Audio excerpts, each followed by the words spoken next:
This is where we really hope that it doesn't get stuck.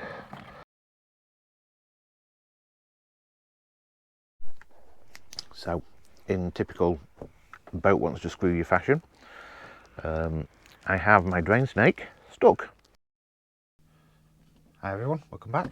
We're back on the boat, and today is fixing days, fuck up days. So, I don't know if you remember, but a while ago I said that the shower in this aft cabin, the shower in here, the sump box for it, which is under here, the pump was running but it wasn't draining down. It was basically full. So I thought that it was a blockage in the waste pipe. So in my infinite wisdom, I bought a drain snake. I shoved the drain snake up the drain, and unfortunately the drain snake is now stuck in the drain and I can't get it out. So anyway, so it won't come out. I can't push it through any further and it won't come out. So what I think is that it's stuck at the whole fitting of the anti-siphon, so I can't get in here. But at the back of here is a bit of fiberglass in the back of a cupboard that leads me through to the skin fittings, which are just the other side of here. So what I'm going to do is I'm going to bring my multi-tool back another day. I'm going to cut the back of the cupboard out, and I bought a bulkhead fitting that I can replace it to just make a nice little easy access inspection door. And that should give me access to the through hole fitting where I can pull the pipe off, and hopefully then that will unfree the stuck drain snake. And Dave's big fuck up with the drain snake, I'll be able to pull it out basically without having to cut the pipe or anything silly. So that's that. So we're doing that. But whilst I've got Stu here, we thought we'd try and do all the bits. Ow! Shit! Thought we'd try and do all the bits and pieces.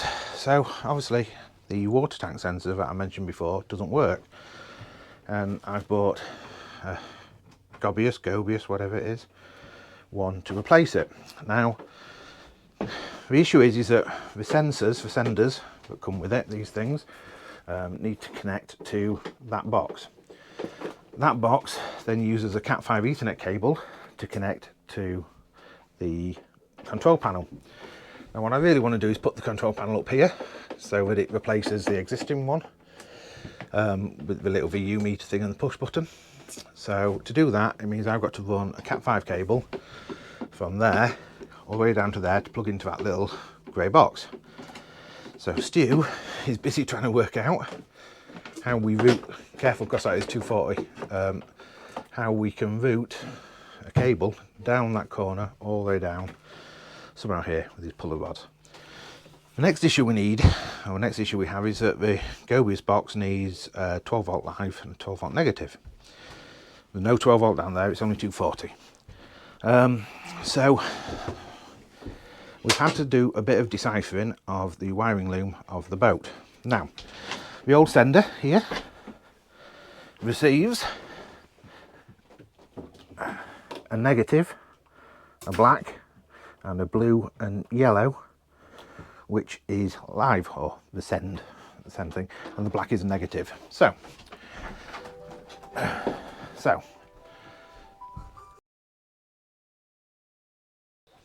right, so wiring. So we've got our negative down there. Now we've got to get power down there to power the box. So that blue and yellow, no Stu trying to poke my eye out, that blue and yellow comes up here, touches onto this blue here, this yellow here, which is numbered, thankfully from C-Line. It is number 40. 40 comes here into the top of what is the warning light section. Don't know why the water gauge goes through the warning light section, but anyway, it does. And then it bridges to this little thin yellow here. This little thin yellow here goes into the old water meter box. So that must be the power line that comes in when we push the button. So the thin red from up here comes through into this block on the warning. This is a thin red that comes through to here as well. And that thin red gets its power from the switch. So this is my water switch. So when you switch on the front panel, you've got your water switch. That comes out on this white here. This white here. I don't know if you can see this, but this one. this back one. This top one goes to the water pump. This one here, which is labelled, I don't know if you can see that, but it's 60, 60 I think, comes into this white here on the back of the positives. All the positives for the boat are routed into this warning gauge for some reason, don't know why. This is additional that someone's fannied around with. These are additional that someone has fannied around with.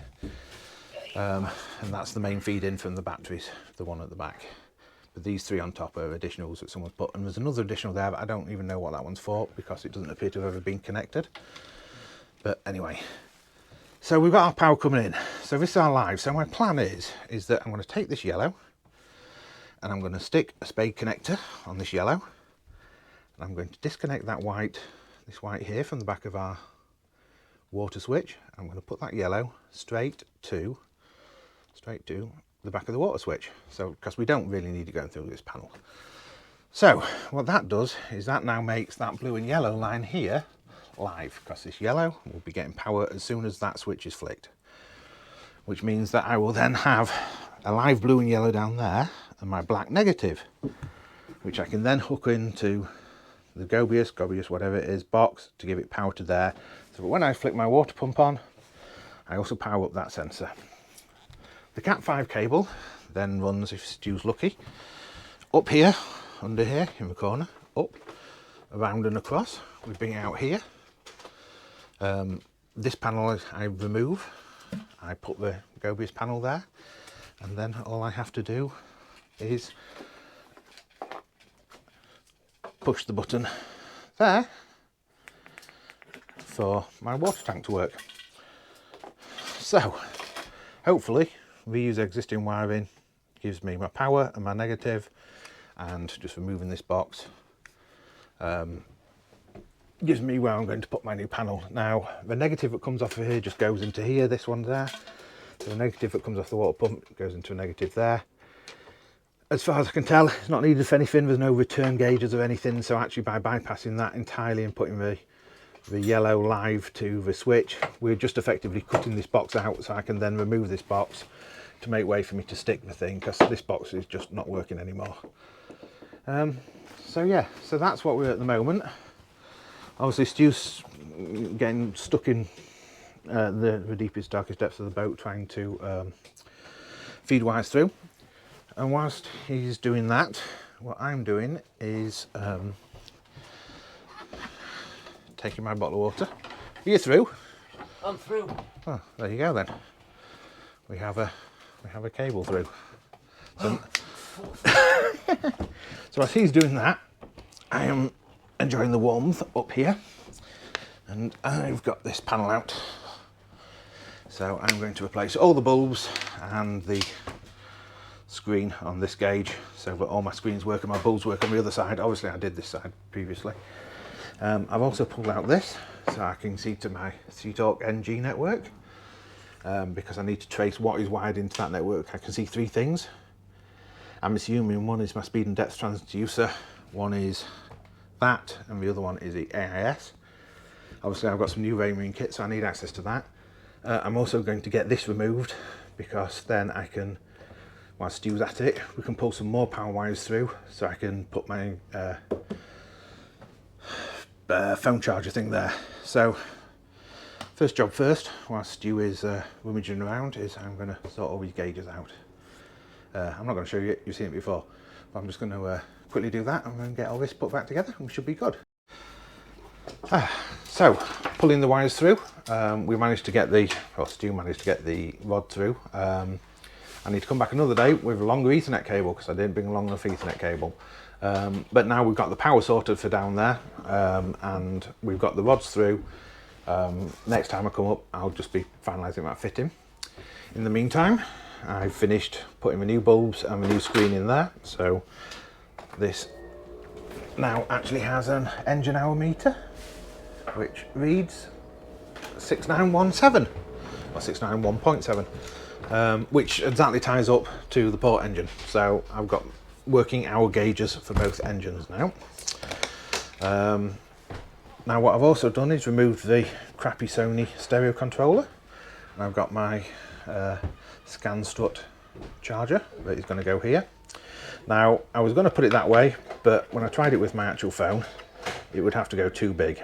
So we're actually going to mount it that way, because phones work in landscape. We don't have to be in things, so we're just going to mount it there for charging. And what I've done is I've run new wires through, and I already have a 12 volt bus bar back there, so we've ran the black into the bus bar there. And what I've done is I've tapped the live here off of the AIS unit, so the red side gets the permanent live from the fuses. It comes up into here, so yeah, we tapped into there. So we have a live based off when the AIS is on. Obviously that AIS is going to be removed at some point in the future, so this is only temporary. At some point this will hook straight into the things, but we're just going to do that. So the wiring is done. I'm just going to turn all the battery back on, and we'll test this and see if this works, and if it works we'll screw it down, drill it in, job's a good one, and we're done. So yeah, at least we've done some jobs today. So as you can maybe see the icon up there, I don't know if it'll focus or not, but it actually has a charging symbol on it, so that's charging. So now Stu's just going to reconnect the AIS, screw that back in. I'm going to drill some holes and screw this in, and we're good. We have a wireless charging pad. You done with front of boat. So we're done. We're on. We're fixed. Let's power up the AIS, because a minute ago I said that I'd wired it to permanent live. I haven't. I've actually wired it round the side of the breaker over there. So this powers up. There you go. I don't know if you noticed that, but